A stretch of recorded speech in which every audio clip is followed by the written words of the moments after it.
Hello there guys, welcome to one of my videos. Gonna be giving you the big news on Paul Pogba. So Mini Raiola has told 2O Sport that Paul Pogba's career at Manchester United is over.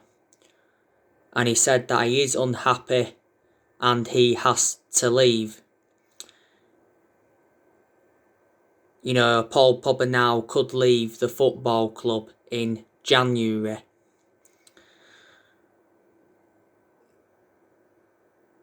Now, Paul Pogba did play in our game against West Ham recently, and he scored a fantastic goal.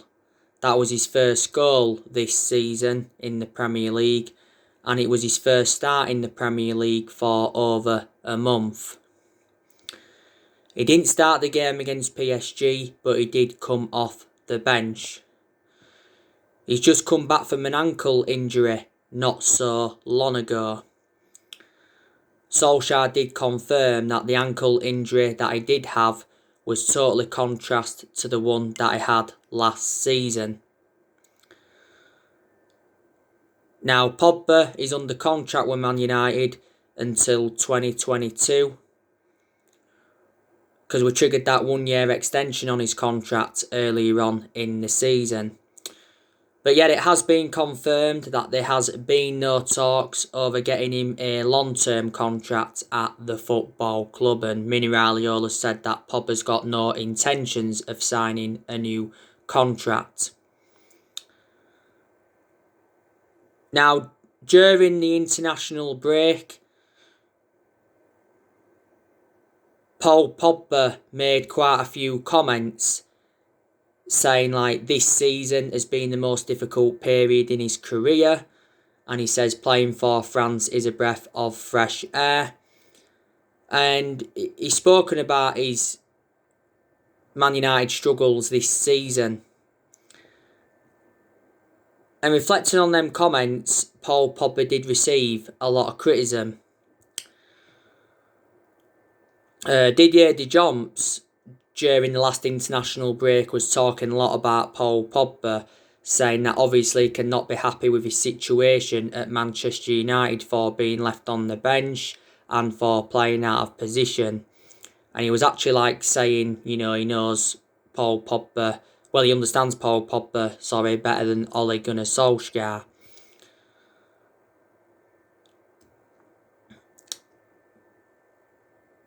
Pogba's agent, Mini Raiola, has been in the process of trying to get his client a transfer away from Man United completed, at least in the last few years. Now, Paul Pogba did make an admission earlier on this season, I think it was, saying that one day he wants to join Real Madrid. And last year he was talking a lot about Real Madrid and Zinedine Zidane, and Paul Pogba said last year that he wanted to leave Man United because he was seeking for a new challenge. There's obviously been a lot of narratives of him going back to Juventus. I think Juventus will probably have to offload a couple of their players, you know, to get Paul Pogba.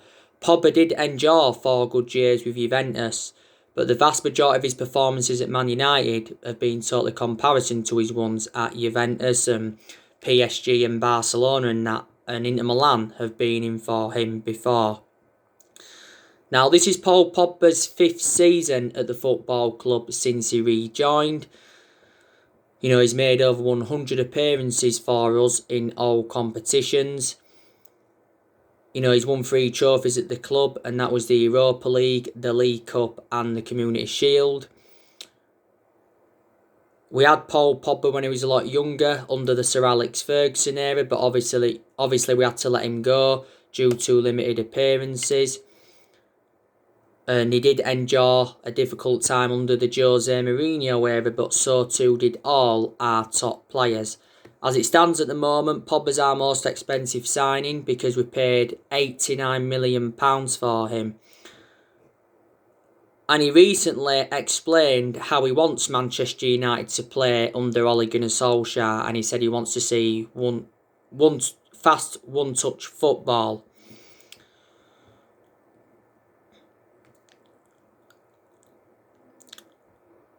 But we do want to cash in for him. We don't want to let him go on a free transfer. Because it said a few weeks ago that Paul Pogba intends on leaving the club on a free transfer. So where do you think he's going to go? I think it'll either be Real Madrid or Juventus. So he could possibly go in January. But to be honest with you, I think, we look better without Paul Pogba in the team. But he put a good performance out against West Ham recently. And Solskjaer said a few weeks ago that he's backing him to improve. He's one of the highest paid players at the club as well. Paul Pogba's on around 290 grand a week. And this news from Mini Raiola has come out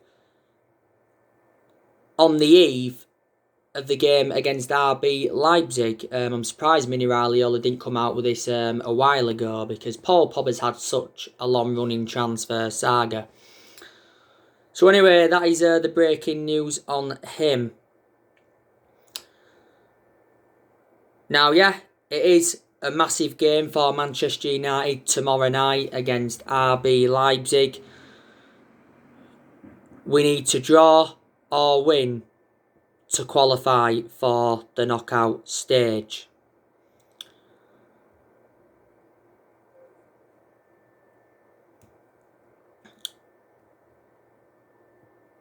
And, Solskjaer said, we will not play for the draw that we need tomorrow night. Because he said playing for 0-0 is playing for 0-0 is not in our genes.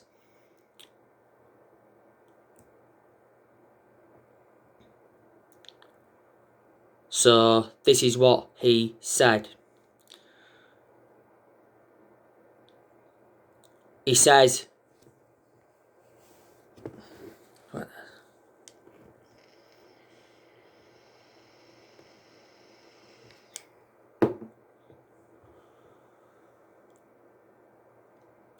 we don't make it easy for ourselves, but it's just our tradition, and obviously we need to go for the win.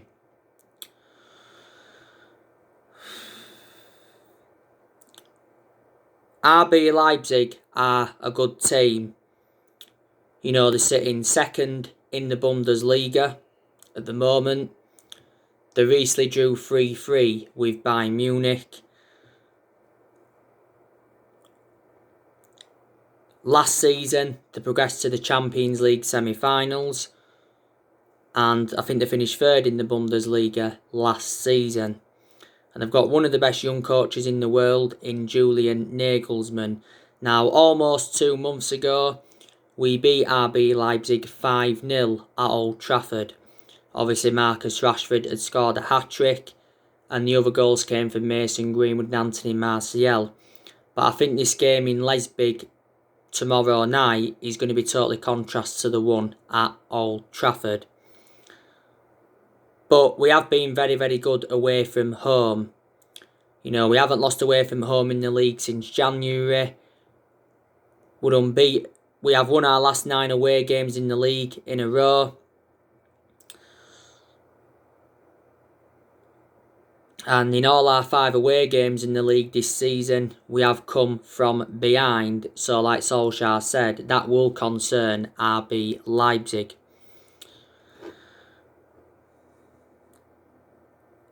Anthony Martial and Edison Cavani are available for tomorrow night's game. They have got niggles, like Ole Gunnar Solskjaer confirmed. Cavani and Martial have not travelled to Germany. The good news is, though, David De Gea has travelled to Germany. He's come back from that knee injury he had. And Luke Shaw has also travelled, so he's now recovered from his hamstring problem. As you all know, Fred is suspended because he got 2 yellow cards in the 3-1 defeat to PSG last week. He was lucky not to be sent off in the first half for the headbutt on Paredes. He got the second yellow card for the tackle on under Herrera, but to be fair, Fred won the ball. But Fred shouldn't have been on the pitch. You know, he should have been taken off at half-time. So it was an awful decision by Solskjaer, you know, not to take him off. Fred didn't play any part against West Ham because Solskjaer's resting him for the game against Manchester City this weekend. And I've already gone through with you how I think Manchester United could line up tomorrow night. I think Solskjaer's going to revert to a back three, so I think we're going to go with a 3-5-2 formation. You know, I think we're going to go with David De Gea in goal. I think the three centre-halves will be Lindelof, Harry Maguire and Luke Shaw, who'll be at left centre-back. Tellez and Wan-Bissaka as the wing-backs. Then the midfield, Paul Pogba and McTominay and Bruno Fernandes. And up top, Marcus Rashford and Mason Greenwood.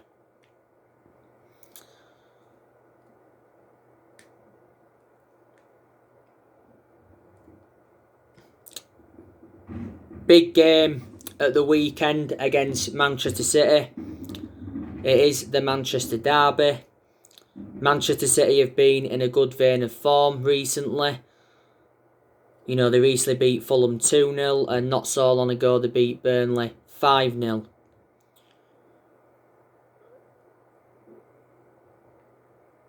We did beat City 3 times last season out of the 4 times we played them.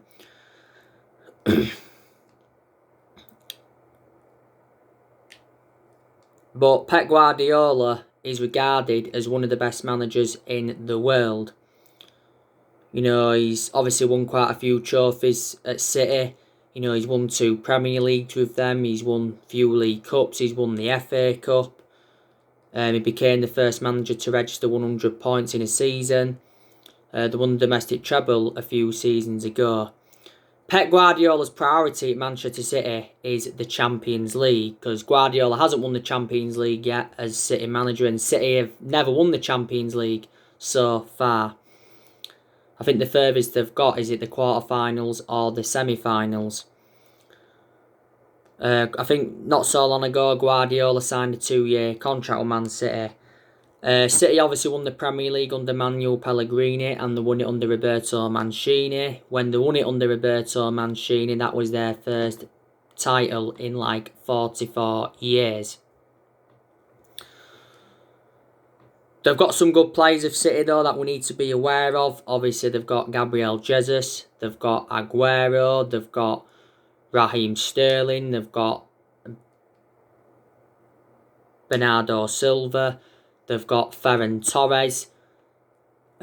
City signed Ferran Torres during the summer transfer window. They've obviously got Riyad Mahrez. They got him from Leicester a few years ago. They've got the likes of Kevin De Bruyne, who's regarded as one of the best midfielders in the league. Rodri, I don't think he's made the best of impacts at City of what I've seen of him. They've got Ilkay Gundogan. They've got like Benjamin Mendy, but Benjamin Mendy's injury prone. They've got Kyle Walker, he's their right back. You know, they've obviously got Otamendi and Fernandinho. Fernandinho's like, 35 years of age now. Nathan Ake, they've got him. They got him during the summer from Bournemouth. They've got that Ruben Diaz. I think they got Ruben Diaz from Benfica. City have let a few players go, though, haven't they? They let Vincent Kompany go. He went to become player manager at Anderlecht a few seasons ago now. David Silva left them. Joe Hart also left them. But yeah. So yeah, this is a big week for Ole Gunnar Solskjaer. It really, really is. After City, we do play Sheffield United. Should be winning that game because Sheffield have not yet won in the league this season. They're sitting bottom and they've only registered 1 point. And then after Sheffield United, it is Leeds United. So games are coming up thick and fast for Manchester United, aren't they?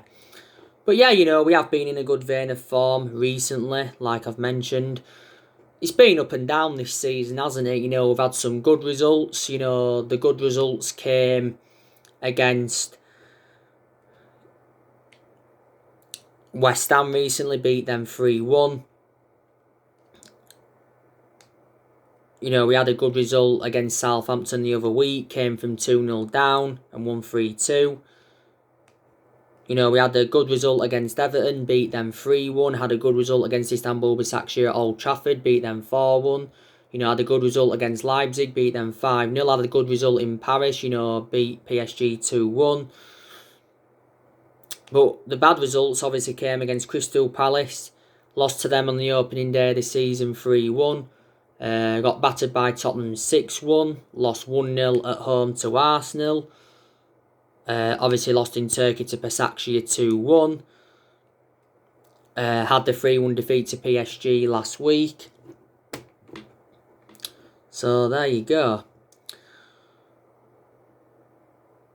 Now it is good that we are making plans for next year. Because obviously next year we are looking to make more signings. There has been a lot of players on our agenda. I think Manchester United need a centre-half and we also need a right winger. So they are the two priorities. We're obviously going to get rid of players next year because there's still deadwood that we do need to get rid of. I think next year we'll be looking to get rid of Jesse Lingard. I'll give you the news on Jesse Lingard recently. His representatives are exploring a move for him in January. Now, I think Jesse Lingard's agent's been talking with Sociedad, that's them from Sky Sports. Celtic and Rangers and Villa have also been interested in him. He said recently that we're set to extend his contract. He's into the final year now of his current contract, but Lingard has lost his place in the team because he's too inconsistent. Obviously, he was injured at one point, and obviously at one point he was in self-isolation. Obviously, he's now out of that self-isolation period, but there was a period where Lingard didn't score one goal or register one assist in the Premier League for over a year. So that's how inconsistent he is. Next year, I think we need to get rid of Phil Jones. Phil Jones is too inconsistent and Jones is currently injured at the moment. Jones has been with us since the Sir Alex Ferguson era. I think this is now his 10th season at Man United. I think we need to get rid of Rojo because Rojo's never really established himself as a first team regular since he came in. We paid just over £16 million for him from Sporting Lisbon, didn't we, back in 2014. Last season he was out on loan with Estudiantes, was Marcus Rojo.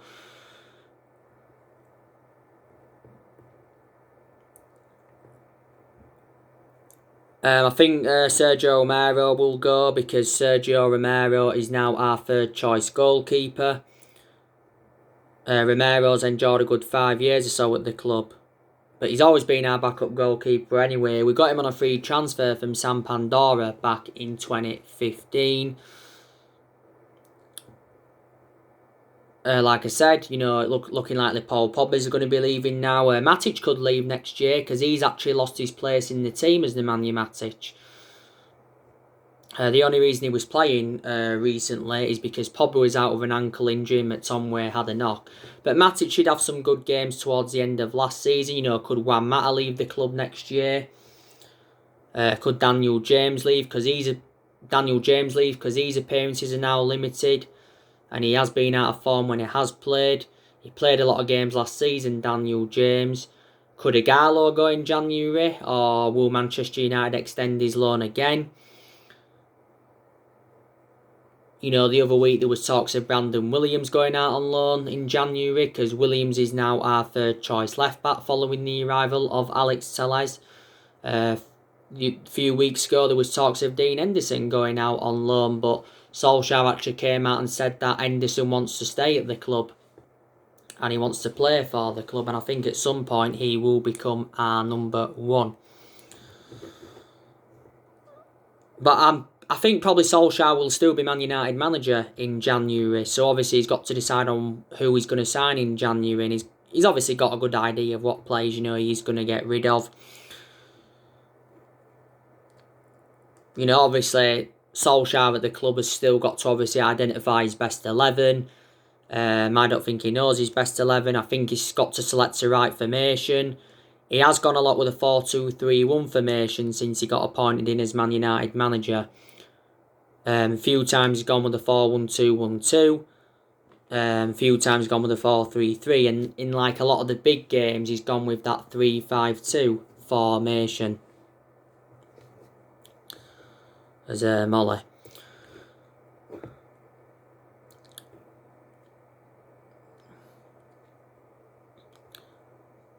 But the thing that concerns me... Wait there a second. Got pins and needles in my foot. The thing that concerns me about Solskjaer is his decision making, because in a lot of his games he's been, tactically naive, hasn't he? But on the other side of things, there's been some games where, he's showed tactical flexibility in that. Prime example in the game against West Ham, he brought Rashford and Bruno Fernandes in, and that totally changed the complexion of the game. Like the Southampton one the other week, Cavani came on, and that changed the complexion of the game. So Ole can do it, when he wants to.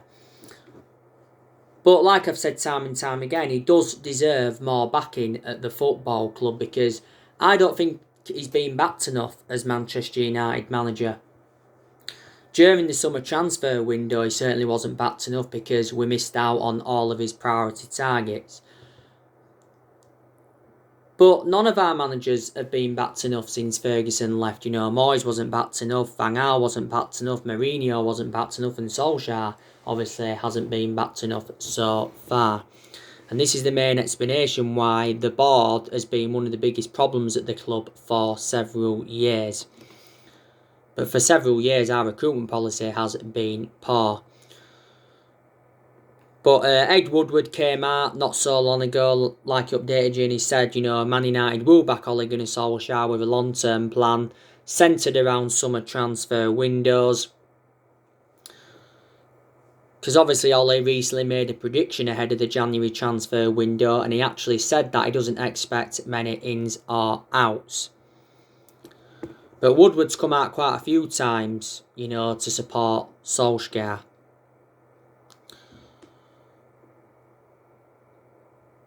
Obviously, Man United have been in the process of trying to get a director of football in for at least the last 3 seasons or so, but it would be beneficial if we did get one in, because obviously Ollie would get more backing at the club, and plus it's one of the structural changes that we need at the club, and plus if we are to get one in, we need someone who knows the club inside out, and someone who's obviously got that experience. Ole has spent over £200 million since he became Manchester United manager.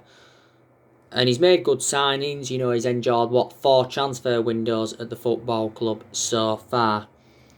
He's also brought quite a few young players in. And Solskjaer's obviously had a habit of bringing young British talents in since he got appointed in as Manchester United manager. This is his second full season at the football club.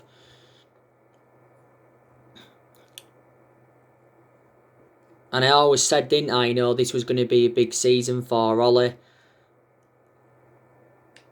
And I said if we can finish in the top 4 this season, and if we can win a trophy, that would represent a very, very good season for Man United, and then that would give us something to build on. There's a good chance, we could win a trophy this season. Solskjaer actually recently said that Man United can win the Premier League, and he made an admission saying that the job is not too big for him. Now, obviously, we haven't won the Premier League for around 8 years now. We won't win the Premier League this season. It's almost Ole's 2-year anniversary now at the football club, because he has been Man United manager now for almost 2 years. I think he's more than halfway through now his 3-year deal.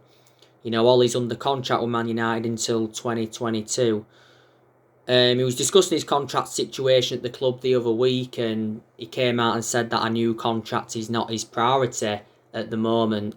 His priority is leading the club to long-term success. And he says that the team are going places under his guidance. It's not a guarantee we'll extend his stay at the club, is it? But we'll have to see what happens from now until January.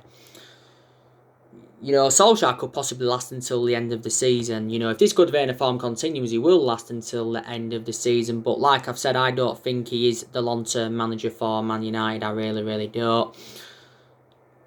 Obviously, there has been a lot of talks of Mauricio Pochettino coming in to replace him. There's obviously been talks of Julian Nagelsmann coming in to replace him. There's, been talks of Massimiliano Allegri coming in to replace him. But it wouldn't solve a lot. I probably wouldn't solve anything, if we did sack him. You know what I mean?